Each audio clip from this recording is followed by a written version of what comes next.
Hey guys, we're GOT7. DJ John exclusive mix. DJ John. 1, 2, 3. Jackson. Yo, it's Jackson Wang. You're in the mix with DJ John. Welcome to the Kpopcast. This is a special hit replay for this week as we honor GOT7's legacy by sharing our ultimate GOT7 hit replays. I'm your DJ host, DJ Peter Lowe, and for this special episode, I am joined by Ashley Griffin. Welcome, Ashley. Hey guys, thank you so much. Thank you. And joining us once again is freelance music journalist Alexis Hodoyán. Alexis Hodoyán. Thank you for inviting me. Oh no! And once again butchering my name, but it's fine. Let's just keep it going. It's just the thing now. This is the thing. Yeah, it's totally fine. One day, Peter. One day. And of course, that other voice you're hearing is none other than PD Nim, Michaela. Yes, hello everybody. And we've got 4 people on this episode as we talk about 7 songs from GOT7. 4 of us, 3 listener highlights. We've got 7 songs to go through, and I'll show myself out the door. I'm sorry. Yeah, I see what you did. Right? No, if you haven't heard, GOT7 has left their company. This is kind of a bit of a retrospective episode to go over the icons that they are. So I have to ask our call here, what is so special about GOT7? What makes them so notable and iconic? Oh, for me, hey y'all, Ashley here, better known as multifaceted ACG. For me, what made GOT7 so dynamic, although they are not the first group to have international members, most certainly not the last either, it was the energy that the men brought to the table together from their international members, Ameritai Kwong line, and how that incorporated so much energy and unexpected excitement for the group as a whole. And I'm going to miss that collective experience. Yeah. I think that I've been thinking about this all day. Like, I don't know why it's just been, I mean, I guess I know why. And it's the anniversary today, right now that we're recording this. So it's weighing heavily on my mind. And I was just thinking about how they were really successful at portraying their performance persona. And it was like the same as who they were off stage. Like I'm not gonna say that I know consistent. who they are, that that what we see on screen is 100% what they were. But I feel like that playfulness that we saw from the members on social media or on their variety shows, that was the person that we saw when they were performing. And I think that especially in K-pop, you have all of these they're this person on stage and they're this person on social media, and that just wasn't GOT7. GOT7 was just like these really playful, funny, goofy people, and that's what they were in their music as a group and on and off the stage and once the cameras were rolling. And I thought that was kind of refreshing, like you'll see on Twitter nowadays that you're like, oh, how are these the same person? You'll never see that with GOT7 because they were consistently always the same person. And I think we hadn't seen that in a while. You and I talked about this in a previous talk, Peter, that we were saying that that we haven't seen like how idols successfully have been portraying like their personality since like Big Bang, that we could identify who they were just based on individuals. And I think, and I'm not saying that they caught up to Big Bang in that regard, but I think that when you think Jackson, you think something, and when you think JB, you think another thing, and I think that that's what we'll remember GOT7 for. You know what really stands out to me about GOT7 is actually the production, the creative liberty each of the members have had over creating their own music in GOT7. I might even argue sometimes to the detriment of a consistent, cohesive brand all the time. I think a lot of that freeform and experimentation has meant that GOT7 has gone through a lot of different concepts and sound changes as a group.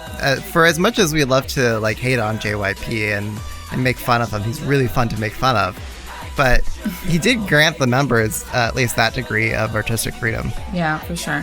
And I think it's really cool how, you know, GOT7 debuted at this really pivotal time in K-pop where you started seeing like the producing idols, and that wasn't necessarily them, and they grew into that role. And I think that a lot of that, I don't want to say disconnect, but I think that a lot of that experimentation and just like you know, their singles never sounded like the previous one. I think that, or even their B-sides, because they mostly took part in their B-sides. But I think that they were learning as they went, you know, and I thought that was kind of refreshing. Like sometimes it was a hit, so it was a miss, but you know, we go back to personality, like they sold it.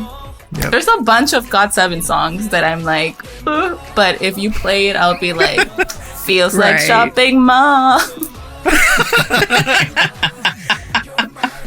A hit. How about you, Michaela? Yeah, I don't, you guys have really kind of hit all the points that I was thinking about. I think the only other thing I could add is going back to the idea of them having, you know, those so many foreign members in their group. And like you said, Ashley, they weren't the first to do it, but they were definitely in the top tier of being the most effective with that. I mean, because you could have foreign members in a group and that group not be popular in the country that member is from. But GOT7 is like exceptionally popular all around the world, especially in the countries where the members are from, in Thailand, in America, in China. Like, I think that's really one of the things that has made them so iconic, is just their ability to grow their global fan base.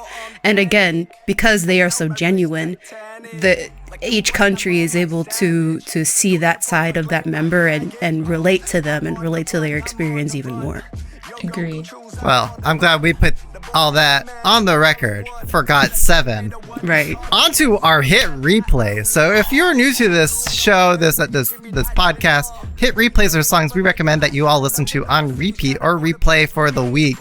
And because this is a GOT7 themed episode, we're only doing songs from the GOT7 discography. So Ashley, tell us what your ultimate GOT7 replay is. My ultimate GOT7 replay is from the debut album. It's from Got It, January 20th, 2014. It's the 5th track on the album, Like Oh.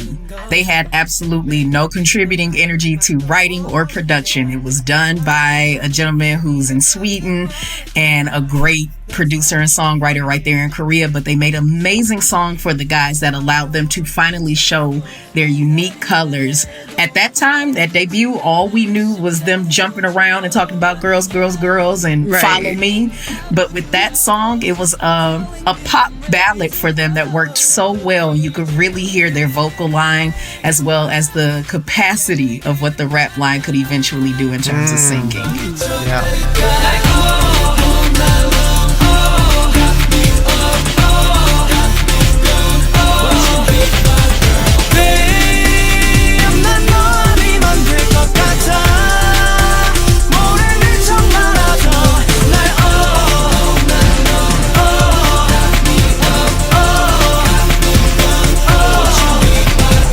That's a good hit replay. I'm just looking at our list and like we're pulling out the under-recognized, under-realized gems in their discography. As we should. I'm so glad that Ashley talked about like because my hit replay is also an old one. It's from I think it was a repackage, and I'm so glad we're here putting respect on the flight log era. Everything before that, I mean, because some fans want to act like nothing before that exists, and it's like oh really? So many gems in the first like 3 albums. I love them. And my hit replay is actually Girl Magnetic. I think that's the English name of the song. I like that song too. It's the most adorable thing. I think that, I mean, similarly to like GOT7 had nothing to do with the song, but strangely enough, I think that it perfectly captures that other side of GOT7, because GOT7 on their title tracks, we always see like the energetic, the intricate choreography, and then there's this other side that is just like who they are off stage, which is goofy and playful. And I think that Girl Magnetic, like, sure, it was supposed to be like their cute song, but even if you just watch the dance practice, like, they're goofballs, they're idiots. So, and I think that it set the precedent for that, you know, like, niche of GOT7 songs. You know, you're a teenager, you're Paige, you're Thursday, you know, like that playful thing. And I remember that before Fly and everything, I used to say that GOT7 songs sounded like hip hop made with like play instruments, like toy instruments. Oh, that's a good analogy. Perfect. That's perfect. And this is it. Like, that's it. It's hip hop made with like toy instruments, and it's so adorable. And it's just like, I don't know, there's just something about this song that just warms my heart, and I love it. And all these years, I mean, it was released in 2014, and it's still my favorite song. Right. Going back to the dance practice, as I going back to the song and watching the dance practice from the video and seeing how young they were. Yeah, exactly. Yeah, because even JB was like 20 or something. So the younger ones were still teenagers. So it was just like the most adorable thing in the world. Still is. Would have wanted a goodbye stage with that song, but it's okay.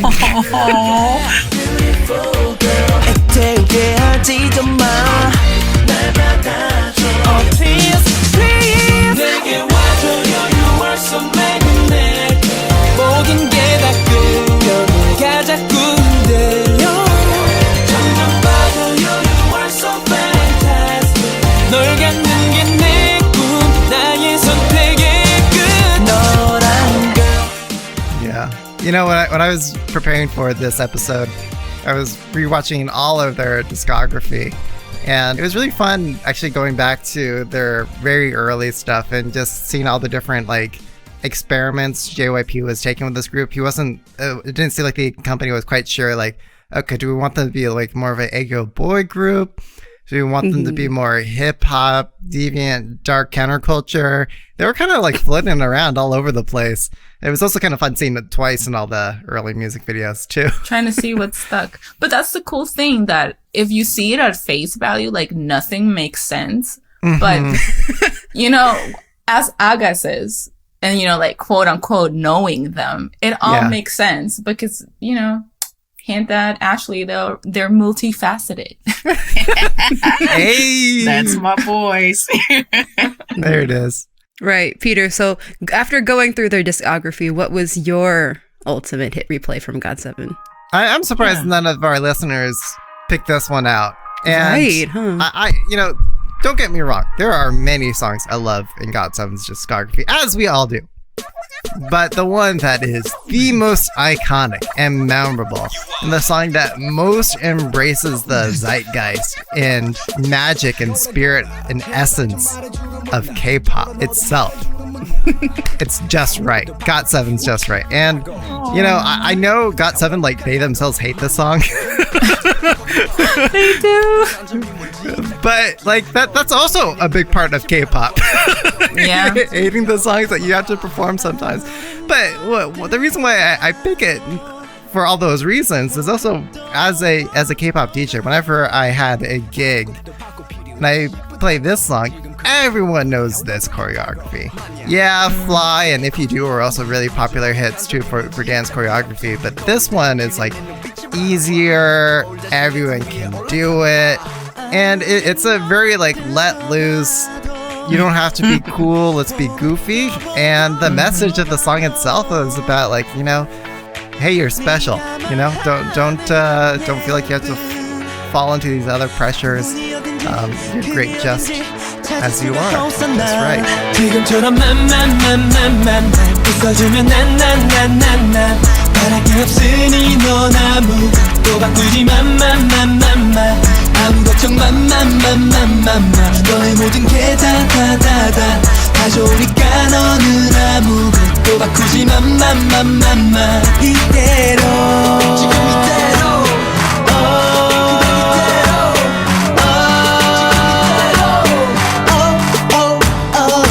about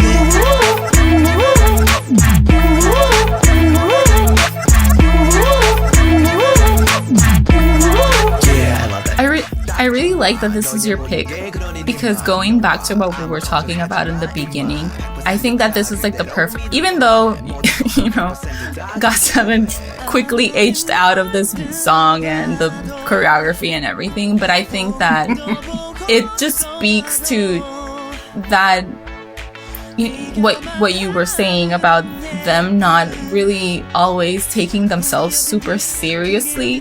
There's like this kind of familiarity with the members, and I think that that's what we see with songs like Just Right, that it's like even when they perform it now, like they don't even do the choreography. They're just like goofing around on stage, and they'll do some of the choreography, but they do it because they're like, this is dumb, we're dumb, let's just have a ball.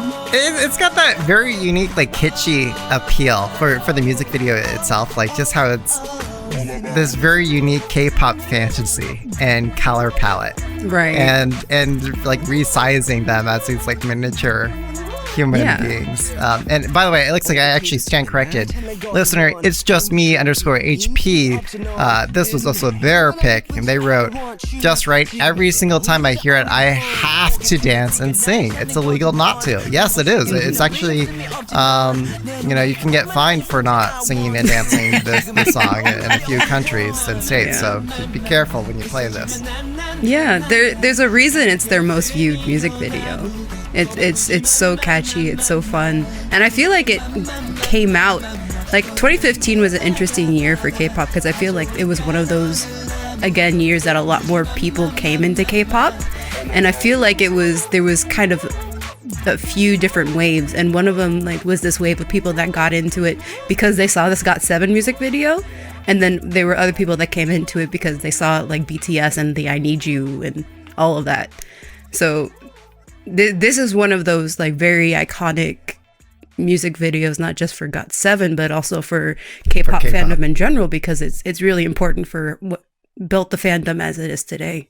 Yeah, sorry, not to draw out this conversation too long. Maybe one last comment from me on this, but when we talk about introducing your friends and family to K-pop, and Alexis, I know we've been talking about just this topic, but I like to introduce to possible K-pop fans, prospective K-pop fan listeners, a WTF song. Something like really left field, really weird, just to get people talking and spark controversy. This is kind of one of them, because it's like, what the heck? What's going on? Okay, Michaela, last but certainly not least, PDM, tell us what your GOT7 ultimate pick is. Well, my ultimate GOT7 hit replay has to be Teenager. And another listener also agrees with me. The listener at Joe_Aniha on Twitter. And to kind of paraphrase what they said, and kind of, because they also have like the similar points that I agree with. Like, this is a song that really shows GOT7's color, and also is one of those songs where every voice and every member is really highlighted perfectly and in a way that's really balanced. Because, with K-pop, we talk about, songs that can sound like super Frankenstein-y and have like parts that go off in different directions. And that's kind of one of those reasons why not every GOT7 song is my favorite, because, sometimes you got the rappers doing their rap thing and then all of a sudden it's like an EDM pop ballad. But this is one of those songs where GOT7 is kind of consistently GOT7 in the best way. I want to jump in there because you mentioned something about how the songs can kind of go any and everywhere. And that's not a bad thing. I like that, but yeah. How it works is the ones that jump around the most are underrated. And someone shared their comment, Lily Kathleen. She said Seesaw is her song, and she said she thinks it's widely underrated, and it kind of reminds me of 90s R&B. Their vocals are so beautiful and their lyrics make my heart flutter. It's a perfect blend of everything I love. Those moments in their songs that kind of just go left out of nowhere, those seem to be the ones that people gravitate to the most as their personal faves. Yeah, I'm thinking about all the Sawans who like I Got a Boy. but I'm just gonna try not to judge them too much. But this song with GOT7's Teenager, what I love about it, Michaela, is just the chorus and Jackson Wang coming in on the first lyrics for the first chorus. It's episodic. Yeah, you make me think. You make me think. 유치해줘도 뭐 어때? We are so young. Yeah. You make me think. You make me think. 유치해줘도 뭐 어때? We are so young. 날 봐봐. 널 보고 보면 바보같이 그냥 웃어. 마냥 좋아하는 너면. She makes me a teenager. 매턴한 she major. 우리 둘이 teenager. Ay. It's like if I'm in the middle of a DJ set and you're like, you've got all these banger clangers and you need to interrupt that. You interrupt it with a chorus like Teenager by GOT7. It's like it's an anthem. It's a moment where everyone like stops and breathes, and then they lift their lighters up. Or if you're a millennial, you lift your phone up and you turn on the LED light, and then everyone puts their phone lights up in the crowd. It's that kind of song. And it's the quintessential GOT7 song. Like if you were to ask me like what song like encapsulates GOT7's essence, it's Teenager. Like it's the grown-up A. And wow, you're right. I never thought of it that way, but that makes so much sense. Right?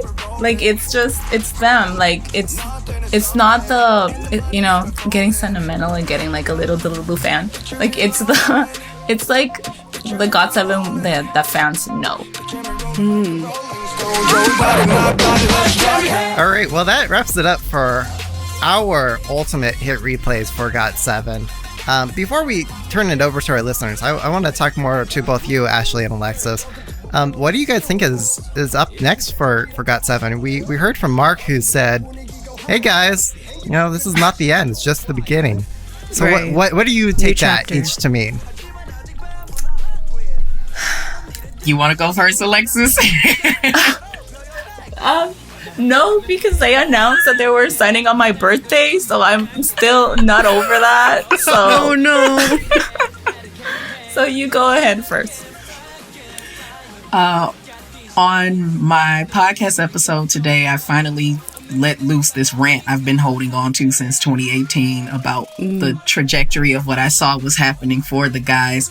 At this point, I believe we'll get a collective album from them later in this year once they're established at their other labels.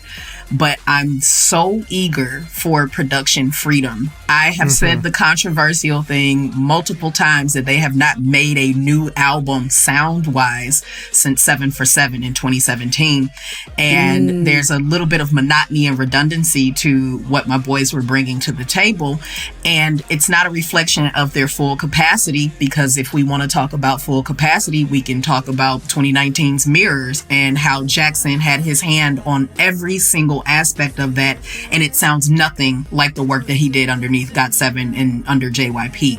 So I'm interested in seeing how they flex their individual muscles, but I'm hoping by September, October, the absolute latest, that they're able to give us one album that shows the colors of who they are in this chapter. I think that it wasn't a surprise for anyone who's been paying attention for the last 3 years. Right. I feel like it was this under something that all AHGASES knew, that it's gonna it's that's just the interesting thing about this is the fandom isn't all crying. They're they're excited about this kind of newer fans are. Newer fans are. And I'm like, they didn't disband, they just left. So newer ones are hurting quite a bit. Yeah, I mean, I was sad, but I was sad just because I don't know, I'm a Capricorn, I hate change. So just the fact of that we are not ever gonna have what we had before, that upset me.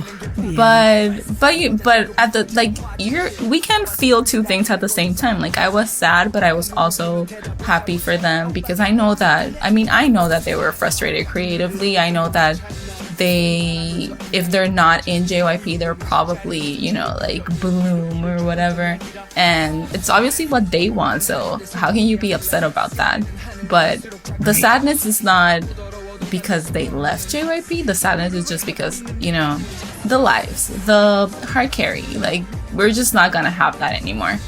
And I'm not saying like, oh, I don't want it to end, but it's just like, you know, I'm mourning that it's an end of a chapter, but it's fine.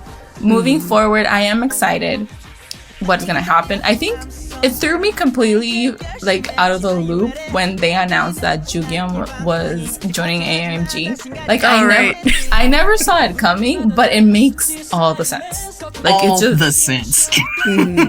I read, like, I had to like go into OMS's Twitter, and I'm like, this isn't one of those like fake accounts. Like, is this real? Like, OMG. And then when I realized that it was, and I was like, I guess, okay, it makes sense, but it was just like it came out of nowhere for me. I mean, we knew Yin Young wanted to act. He doesn't want to be doing all the stupid shit that GOT7 does. I say that endearingly. Yeah. But, yeah, I'm excited. I mean, Mark's gonna be a YouTuber, I guess. So we'll see. We'll see what happens. I'm excited about JB, obviously. But On the note of being a YouTuber, like, so many subscribers for absolutely 0 videos. Me included. That's a flex. You've got nothing but your name and you already have a play button. And I've been on that bad boy for over 8 years and can't get one. So, like, do you, boo boo? I am excited. Yeah. Yeah. You know, when I look at GOT7, you know, where they've been and where they're heading next, I look at GOT7, the group, as like an incubator.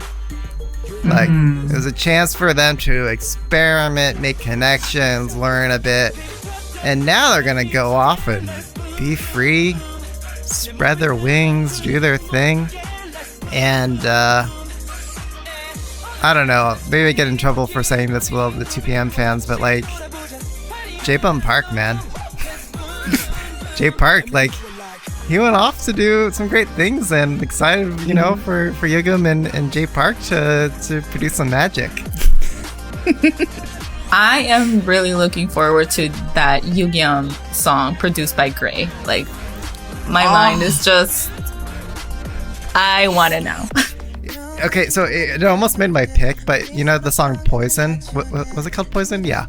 Poison. Like, that feels like, oh man, if we could head in more of that direction for like AMG GOT7, like that would be really fun, sexy stuff to hear. So you just want all of them to sign to AMG, basically?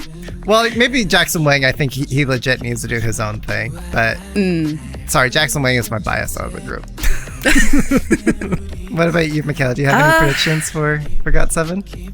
I don't know. I'm not as much of a AHGASE as other people on the call, but I don't know, because it feels like this is also a great opportunity for the Korean members to also get military service out of the way.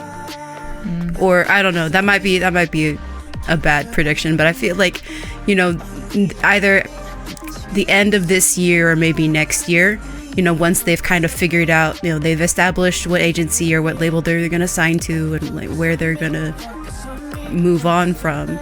I feel like that's something that's important for them to do if they want to continue on their careers. That's a good point. I don't know. Maybe that's the wrong thing for them to do, since again they've left the comfort of their old label. It's not the wrong thing age-wise. I mean, JB's 27 at this point. It would hurt like hell if we get the announcement that that's coming within these next 2 to 3 weeks.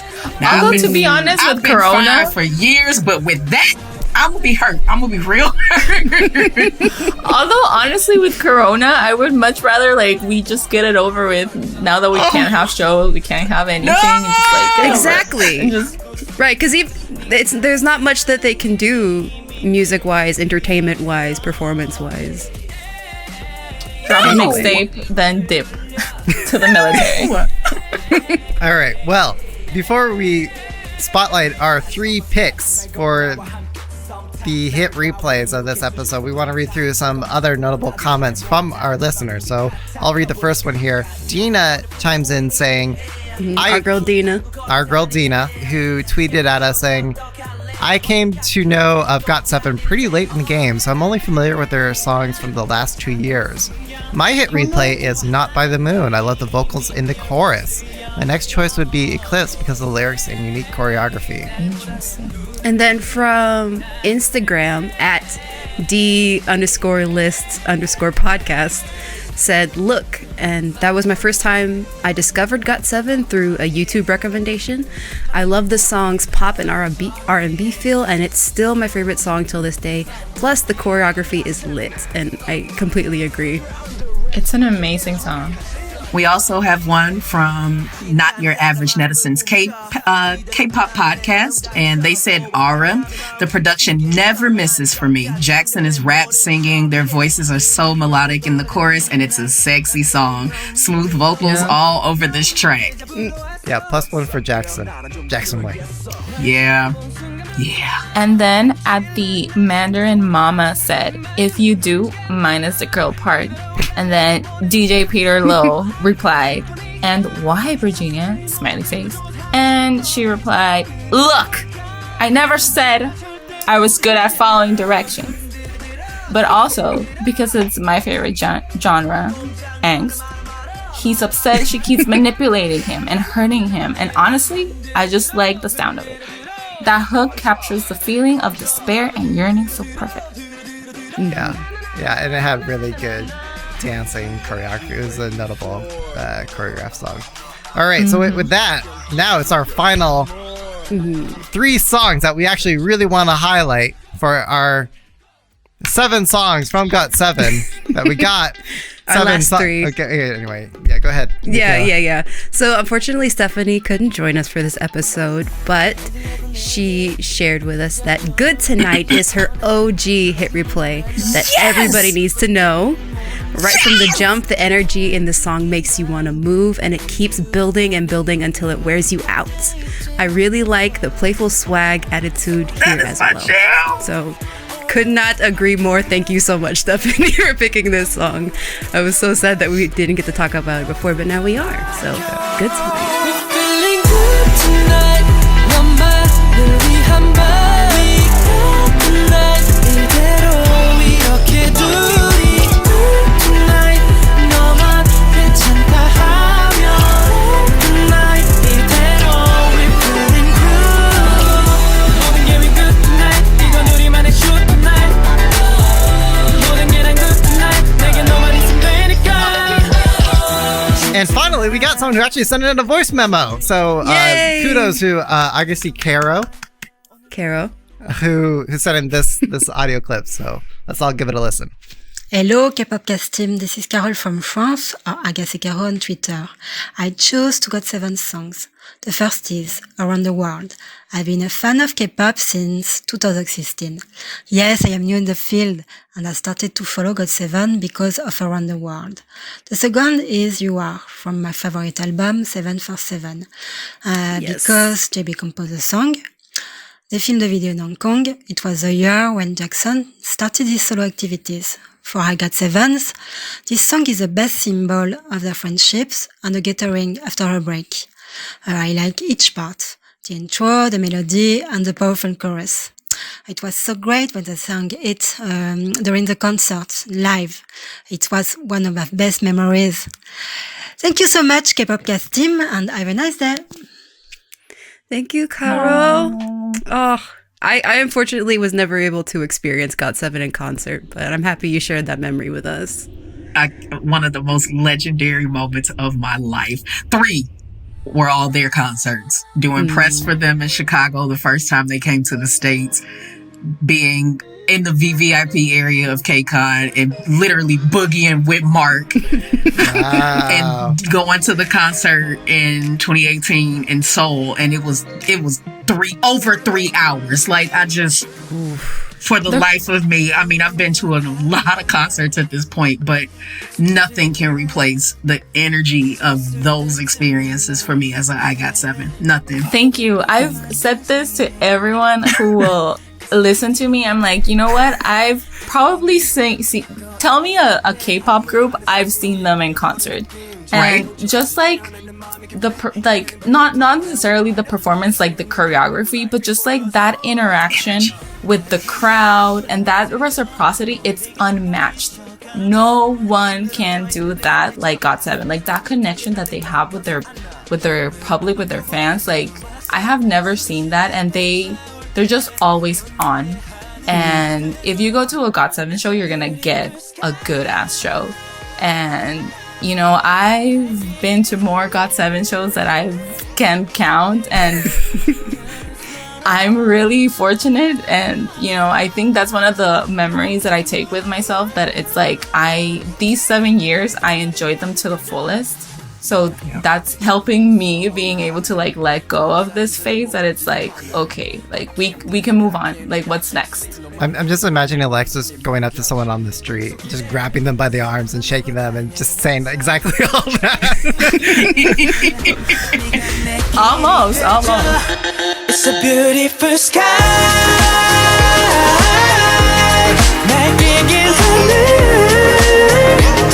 Like you, and it's not a cloud. 너 때문에 난 세상이 다르게 느껴져. That is such a cool story you shared with us, Ashley. Do you have any other like really cool BTS, I mean behind the scenes stories in working with GOT7? They would have been my first celebrity interview, and I had been pursuing it very, very aggressively, and it ended up getting passed to some of my peers, and it was just awesome to hear their back end on it. But that's the last echelon of what I need to accomplish with them as a supporter of them. I was all on Korean TV talking about them. I've covered their press here, much the same I'm sure Alexis has as well. There's not very much that JYP, the actual company, wasn't aware of that I was doing in their early years before they had a fandom name, as well as the members individually. Bam Bam had a moment in their Chicago concert during the High Touch, and I went through and said what I needed to say to all the guys, and I get to him and he cuts me off and he's like, "Hey, I know you from YouTube," and my soul left my body because I was embarrassed. I was absolutely embarrassed.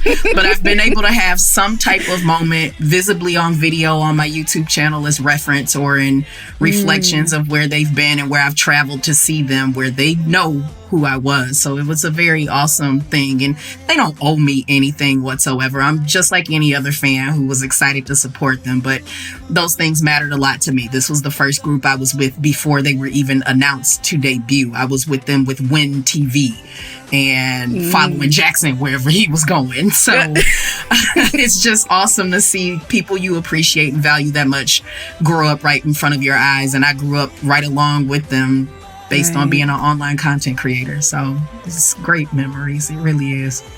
I have a story for the Jackson fans in the call. Oh, that's me. That's me. I'm one of them. Yes. Go ahead. I know Ashley is too. Jackson and JB. So I actually got the opportunity to interview them. But it was in a very stressful environment, which is KCON. So I'll just stick to the cute part. There was a point where I was just like struggling with like KCON and JYP over different things, and as I had the group sitting in front of me, and out of nowhere Jackson stands up, takes off the jacket off his back, and puts it in my lap. And everyone started laughing and being just like, you know, like, oh, this guy. And he was like, oh. And I'm like, and I clearly didn't know how to act. I was like, thank you. It's like, thank you. And then the interview ends and everything, and we leave. And I think I've never talked about this because it is one of those cringy moments that I wish I could take back, but I'm going to share it. Because you guys are my friends. An exclusive. Yes, Kpopcast exclusive. It's an exclusive. So I go up to Jackson, right? And I want to thank him properly for lending me his jacket and, like, I don't know, protecting my honor or something. And I'm like, oh, thank you so much. In my head, I wanted to say, you're so nice. Oh, no. But what came out was, you're so cute. Well, you know. And he just stared back at me like, did you just say that? And I was just like, I laughed it off and I left. I was just like, I'm never going to recover of that. Oh my God. But that's something that lives with me, that I know that he, like, it just, like, went out of his mind the moment it happened, but it haunts me at night. It does. Mutual. He doesn't process it when you tell him that you're his bias or anything. He just looks at you like, okay. As it should be, you know. But yeah, that's my Jackson story. Okay, I love it. I'm gonna call you both back when we do another Jackson Wang episode, because this is I don't know if you know, but this podcast is gonna become the Jen Soyeon and Jackson Wang podcast in the not too distant future. Wait, you know. wait, what? I'm just kidding. She's like, HR. Like PD Nem is like, wait, when did we agree to this, Peter? Yeah, no. Okay, so anyway, moving on to our very last hit replay. We chose just because we love this answer. So this comes from Mehdi or Medit, I'm not sure, underscore MEIDIT underscore, who tweeted at us saying, choosing an ultimate replay is tough for me because my preferences are always changing, and I see myself attached to different songs depending on the moment. However, for now, I'd like to choose Thank You. And the main reason is because of its lyrics. For me, it is a 10 out of 10 fan song because it perfectly represents our friendship with GOT7. The song talks about how GOT7 and AHGASES give straight to each other, and I think it's great that we could fight with JYPE until the very end because of that.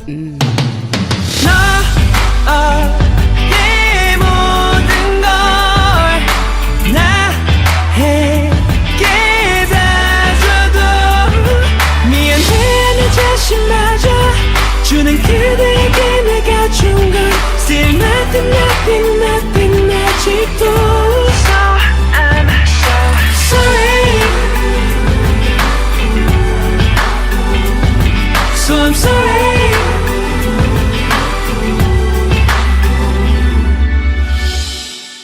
So thank you for that comment. Thank you, GOT7. Thank you, Jackson. Thank you to our guests for this episode, Ashley and Alexis. I think this is really fun to have you both on to talk about our boys of GOT7. Before we wrap this up and we say goodbye until next time, where can our listeners find you each on Twitter, and also like share like, hey, what's going on? What is it that you want to promote or plug or share with our listeners? Yeah, sure. You can find me less on YouTube these days and more on the podcast Airwaves with Multifaceted ACG presents an album a day.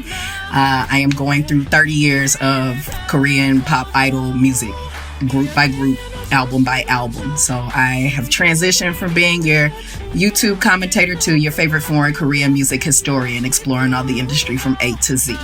You can find me on Twitter, Instagram, and Facebook at Multifaceted ACG. That's MULTIFACETED ACG. It's a big undertaking, Ashley. Yeah, thank you. Thank you for spelling it out. Loving it, but hating the editing. Yes. I can relate to that. Yes. Mm-hmm. And how about you, Alexis? Well, you can find me on Instagram and Twitter at HOE_DOYAN. I'm doing a lot less writing these days, but hopefully that'll pick up soon. I'm also working on stuff that I can't really talk about because I'm under contract. Yes! Oh, whoa. No big deal. No big deal. But let's just say that you guys are going to have some competition. Oh. And we'll leave it at that. You can find me at Michaela J. Kpop on Twitter. I'm at DJ Peter Lowe, and you can find all of us at the Kpopcast on Twitter. And don't forget, if you want to get to know us better, you can come make some new friends. You can join us in the Kpopcast Slack. There's a link to our Slack in the description of this episode. And Alexis, whatever it is that you're doing to create competition, I'm sure all the listeners will listen to all the podcasts. So it's good to know you're a rising you're tide a good loser. Lifts all boats. So I'm sure I'll be a fan of whatever it is that you do next. And don't forget to rate, review, subscribe, and share this episode online with all your friends, AHGASES, people who need to know about GOT7, AKA everyone. AKA strangers on the street, as Alexis shared with us. So just support GOT7. Big things are coming. Alright, it is you know what's up. 나의 마음에 온길 불었나 내 안을 가득 채워 이제 같은 숨을 쉬어 조금씩 그려져가는 너와 나의 경계 Breathe in, breathe out 예민해 넌 날 숨쉬게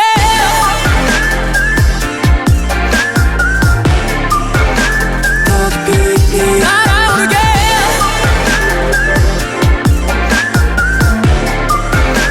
I believe